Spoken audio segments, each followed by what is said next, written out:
had 2 days of practice. That it's gone well. We're just running around out what I call pajamas. It's not really real football yet. So they're having a good time doing that. Tomorrow we'll put on shoulder pads and helmet. This football team, we have a lot of returning football players that are extremely hungry to be successful. You see that helps in practice, that helps in their enthusiasm, and also in their ability to listen and have intensity in meetings. All of those types of things are the focus that you need to be a good football team. So I see that sense of intensity and focus that in younger teams you're always having to get them going. In an older team, you don't have to do that when they're doing it right. And we have excellent leadership on our football team, and we're excited about our next day of practice tomorrow. So I'll take any questions from there.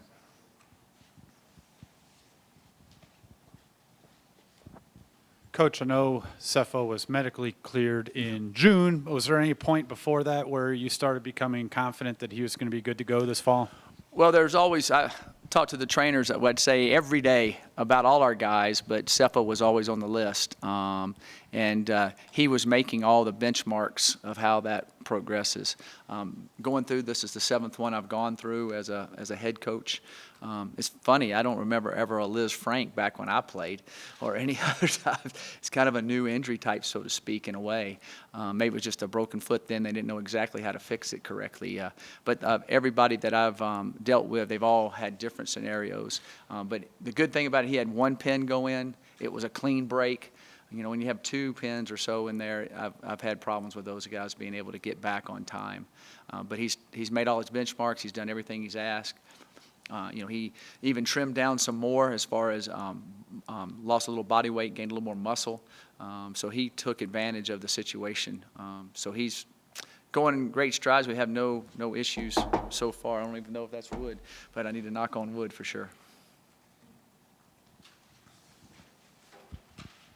On Coach Matt, on Cepho, can you talk a little bit about what his return means for the confidence and attitude of the team in general? Well, I think you can just, they elected him a captain again, and that was very impressive. He's a 3-year captain. That's only been done twice in the history. The last time was 1893. So there's been a long time in the past that someone's felt that way about a young man leading them. So that's huge. That answers the question on the leadership side of it. And then the football side of it, he's broke 75 records. He'll break about 15 or 20 more this year. Our football team has caught up with him.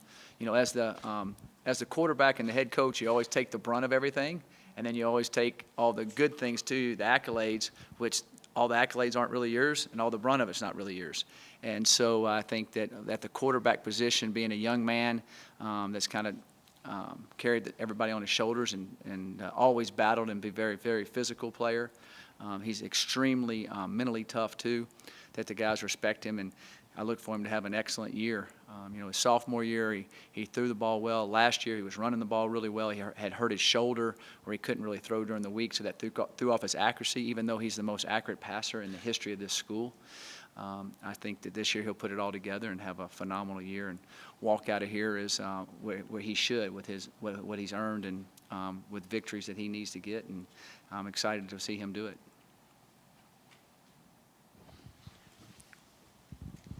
Coach, with Cepho in mind, there's been a lot of talk from the players every offseason about how much harder they've worked, the improvement. Mm-hmm. You've talked about having a more veteran team this year. What have you seen the offseason and the first couple of days of camp that might give you some inclination that finally this is the year when you guys do put it all together, from Cepho to the defensive lines, linebackers, kind of everybody? Well, I think it's all a process, and it builds on top of everything, I'd like to go out and run a marathon tomorrow, but once I started running, I'd break down about the 8th or 9th mile, right? As you keep working at it and building at the progression. So they've just built it in layers. And now they're at the point where they believe they can do it. They see they can do it. And it's not only in their words, it's more in their actions than it ever has been before. And I think when your words turn into actions, that's when results start happening more often. And I see that. Coach, what can you talk about Coach Chiaverini bringing into the team here? He's a former player, had plenty of success, went pro, comes back here as a co-offensive coordinator. What kind of leadership does he bring to the team? Oh, Chev brings excellent leadership. The first thing when you meet Chev, you'll see his passion about Colorado, but you'll also see his passion about football.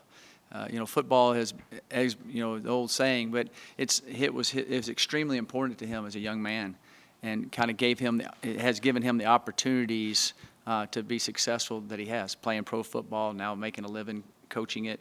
He's very passionate about it, very hungry about it. He also loves coaching receivers and the offensive side of the ball, really enjoys that. He brings a great expertise in that area for us. And, he has, the young man can see the passion he has for the University of Colorado. So I think he brings about 3 or 4 different things to the table for us. Coach, among the Yeah. fans and the media as well, we've heard the phrase bowl or bust for this fall, maybe being kicked around. Do you feel like that? Do you feel like this program needs to secure a bowl bid this fall to continue taking a step forward? I've heard that since the first year I got here, really. When you haven't gone to a bowl in a while, that's always the first thing set up. But our goal for our players is tomorrow's practice, and, we want to win every game we play. We really do. And I definitely feel like we have the opportunity to do that. So hopefully at the end of the year, all of that will take care of itself as it goes. But it's all each day as you go through it. Coach, can you talk about the importance of that opener against CSU, being the rival school in the state, but also with these being college kids, how important is that momentum to get going quickly out of the gates? Well, the opening game is always a lot of fun. There's always a lot of hype on any opening game everywhere in the country. And so that's always exciting. But when you play a rival, the very first game, kind of at a neutral site, so to speak, it makes it's a unique experience and puts a little bit more hype on it, a little bit more emotion on it. So I think that, playing that football game is a big deal. It's one that our guys hear about for 365 days a year. You don't hear about every other game 365 days a year, so that puts the other side of it, and that makes it more of an emotional tie to the game than most games. Mac, I'm wondering, as you look at this program as you've developed it, what have you seen up front, the offensive and defensive lines, in terms of kind of catching up to where you want it to be in the development along those fronts? Right. Well, offensively, in 2014, we had the least amount of sacks in the Pac-12. Last year, we had the most sacks in the Pac-12. A lot of that was predicated to injuries. We had quite a few injuries, most I've ever seen on an offensive line since I've been a head coach. Vice versa, you could look at Stanford. The year before, Stanford got a lot of guys hurt in 2014. Didn't have quite as good a year. Last year, 0. They kept the same 5 offensive linemen the entire year, and the continuity is big. So we have Jeremy Irwin coming back, who I think is an excellent player. We could never really get over 285, which you really want him to be in the 300s to be able to anchor. He's now 308, doing really well.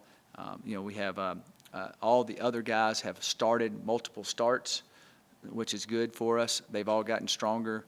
We've also added Timmy Lynott into the mix, who I think is an excellent player. So I feel like that our offensive line is good. I feel like it's very good. I feel like they have a lot of experience, but we still have to stay healthy there. Our guys behind that, we have some young redshirt freshmen that I think are going to be really good players. But hopefully I don't have to throw them in the fire the third game for the rest of the season like we did last year with a couple of those guys.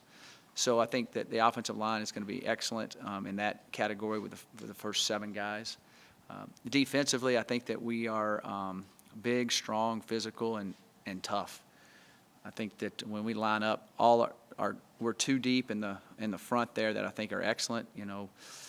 So I'm excited about those guys. They're big. I think we average about, I don't know, Platty could tell me exactly, but I think we average about 6'3.5", about 295 across the front. So we're good. Our outside linebackers, who you consider in the front, Derek McCartney's now 250 something. He's 6'4.5". Jimmy Gilbert's 240 something. He's 6'4.5". They've played a lot of football, so we're a big, intimidating front now. Which when we first got here, that wasn't the case. So I'm excited about those guys. So I think up front we've made strides that we need to make. Coach, you talked about your junior and senior class. It's one of the biggest group of upperclassmen you've had here for years and years and years. Have you seen their influence as far as leadership out on the field during practice, during the weightlifting sessions and things like that? Are they taking charge? Yes, I have seen their leadership. They are definitely taking charge in a lot of different ways. So to speak, they have taken charge in the meeting rooms. They've taken charge in the weight room, out on the field. They do a lot of talking that I don't have to do anymore. So that's a good thing. And it's kind of like when your kids get a little bit older, you don't have to tell them no. They know what to do. They kind of go in the right way. They know where to go. All that type of thing. I see that with these young men. And then at the same time, I think they do have a chip on their shoulder. You always hear that, but they really do, and they've stuck with this program. That was one of the things that I noticed when I got here. Percentage-wise, how many people had been bailing out of here since 2004. It was unbelievable. And these kids have stuck through it all. And to have the highest APR in the history of the school, which is a big deal, to have the most juniors and seniors, so I think since 2001, I believe that's correct, and I think we have the most starts since 2005 or whatever, returning starts, the most ever, right? Most ever. So we have built a team, and that's how you develop a program from the ashes. You get people to stay here and believe and compete and keep going, and hopefully they'll rise out of the ashes this year. You no longer have a full-time special teams coach. How have you gone about, allocating those responsibilities? Right. Full-time special teams coaches really just came into existence in college football probably about 10 years ago, where everybody a lot of people had them. Most of the time, and there's still quite a few teams that run their special teams by position coaches and different things like that. Offensive side of the ball, defensive side of the ball. So what we've done is we've broken it down within our team. And we have coaches that have been special teams coaches before on staffs. We have coaches that have coached different special teams in their career, a tremendous amount. And what it's done to me is it's put more emphasis on each member of the staff. Now the staff is totally involved in it. It's not like one guy's kind of doing it. Everybody helped before, but when you have more at stake in it, you're going to put more time into it. You're going to be more concentrated. The players are going to be more committed. So I have seen that already through spring and the first couple of days that we've been here. So we spread it around again with our staff and do that. And then we hired a quality control young man, Matt Thompson, who's always been a kicking guru. So he's able to, he breaks down all the stuff for the special teams, does all that. So he really understands kickers and punters and long snappers. So that's our expertise area in that area. Coach, can you talk about the selection process with your captains this year? Last year you ran a different kind of format. This year you guys selected 5 players, and Cepho being voted for the 3rd time, which ties the school record. Can you talk about that a little bit? Yeah, I had everybody that's been in our program a year and a half or longer and has played a full season. So really none of the freshmen were voting in this because they really don't know all the guys all the time. Didn't want it to be a popularity contest. So anybody that was a year and a half or longer in our program was able to vote. We set up criteria, the players did, for what they were looking for in a captain. It was open balloting. It wasn't handed on a piece of paper and nobody knows. It was stand up who you vote for, that type of thing. So it was interesting how they did it and how we did it, and it's given those guys, to me, a lot more teeth, and also the young men that weren't voted captain. The players talked and said why we wouldn't vote you a captain, so they know what to learn on and what to work on. It was really a neat moment in the way they did it. Coach, going back to the age and experience, obviously that brings so much optimism to this team. Does it change the expectations and pressure on the players, yourself, and the organization at all, and how are you reacting to that? This is a great question, but we always want the expectations high. That's why you do what you do. We play in the best conference in America. People argue that, but it goes back and forth, I guess, every year on what people think. So the expectations are always high for us. The expectations at the University of Colorado are always high. I mean, there's a great history here. And so I think that that's something that they know they step into. I also think it molds you as a person. When expectations are set high in the academics, in the social atmosphere, the way you have to behave, and also on the football field, which is your job, if all those expectations are high, it is, you're making yourself into a diamond. You're turning into that. It's that pressure. If you can handle it when you're 18 to 22 years old, you're also going to be able to handle a lot of other things when you get out of here in life. So our team embraces that pressure, and we do too. Coach, after last year and after the last few years, what sort of things did you identify personally as a coach that you needed to improve on? And what do you think you've made the biggest strides on during your career, but also specifically since last year? Well, you're always constantly evaluating yourself. And so, every year you want to improve different areas. You've never, ever arrived. And so you're always tweaking. But also the thing that happens is every team is a little different. Every year is a little different. Every situation's a little different. And I think that one of the things that I've tried to improve on consistently is making sure I listen to the staff, hear all the input, make sure everybody knows they can have open input, and then trying to rationalize and figure it all out what's best for the program and for the team. I think the other thing is also making sure that you have your team get closer and closer together. And there's a lot of different things you can do with that, a lot of different ways to do that. And so those are a couple things that I'm working on to try to make sure that we do better this year to help us in certain situations. Coach, kind of along those lines, you've mentioned If you ask my wife, there's a lot of things I need to improve on.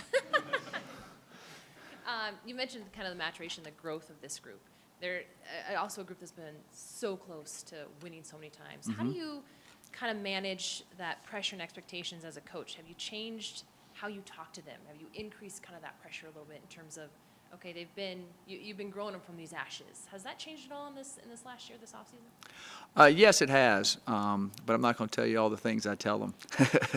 I don't want it to be on bulletin boards all over the place. But yes, and then also as young men mature, or anybody matures, you can talk to them differently. They should be able to, quote, go from eating soft food to solid food.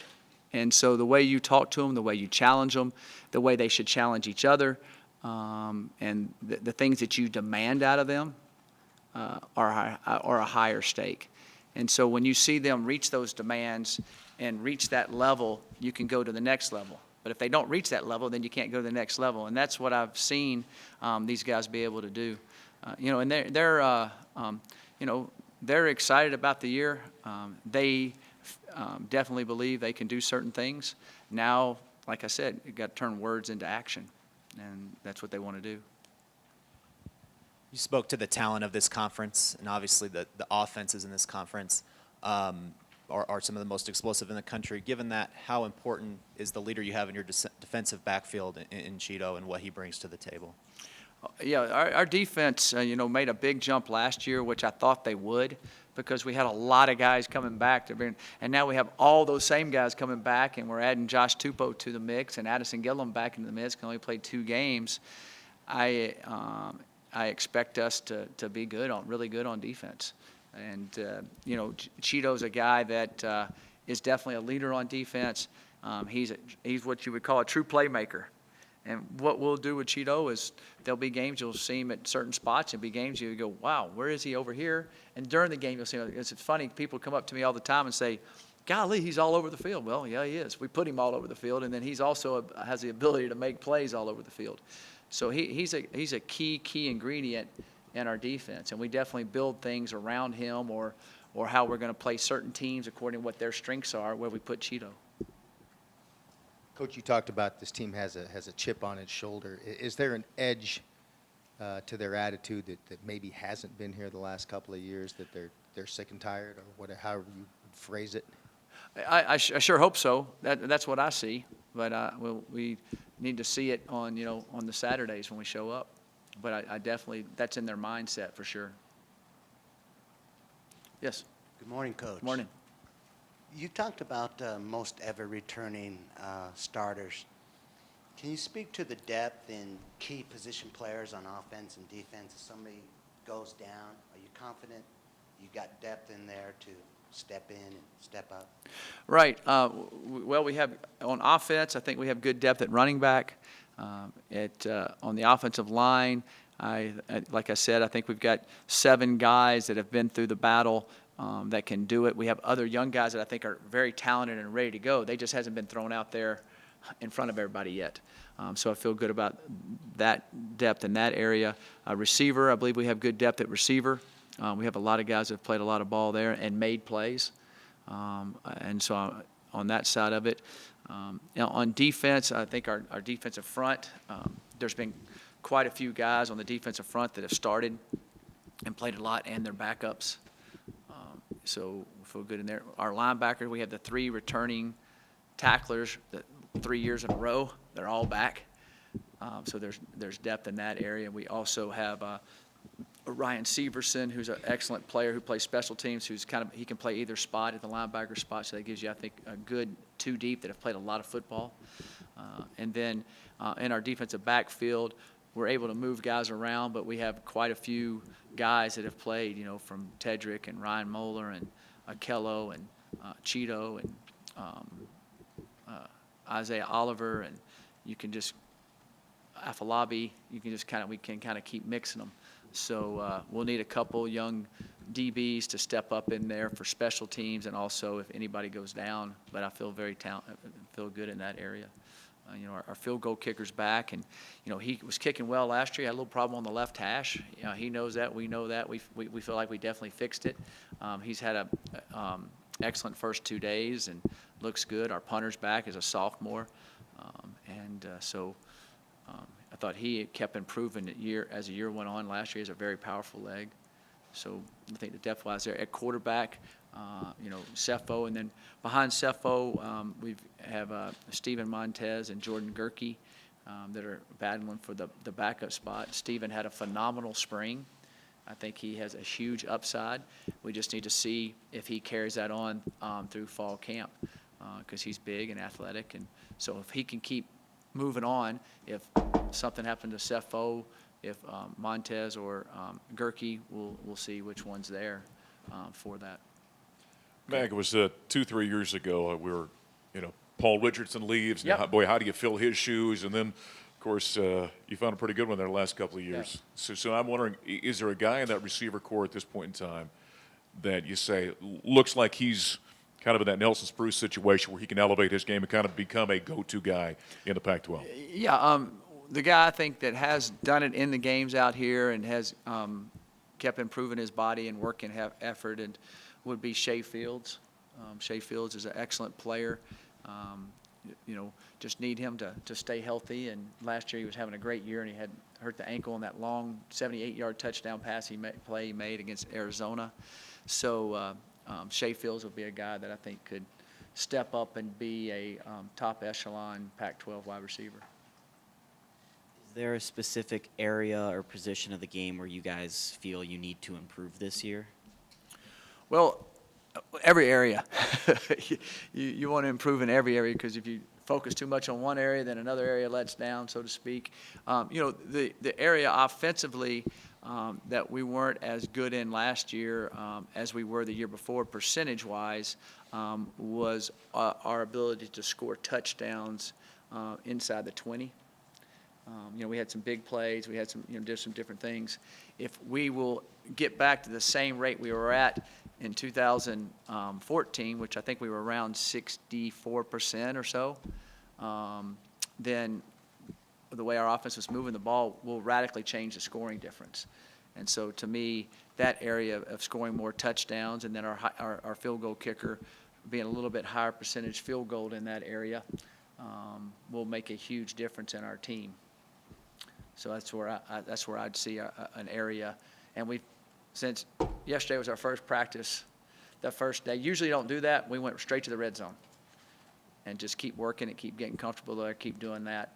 And it's not, you can't put a sense on the kids of, oh, you got to score in the red zone. You just practice it more. You just get comfortable more. You know what reading. You kind of know what defenses are going to do down there offensively. You kind of get your system down. You feel more comfortable. All of a sudden, you make the good throw, or you make the right run, or you make the right call because we've done it, practiced it so much. So I think if you emphasize it, you get the results. So that's an area we've tried to make sure we emphasized even more. Coach, of all the incoming freshmen, is there anybody who you think you'll be able to use and who will be able to make contributions right off the bat who you're really excited about? Well, it's too early to tell. I think all of them are very good athletes. They bring a lot to the table.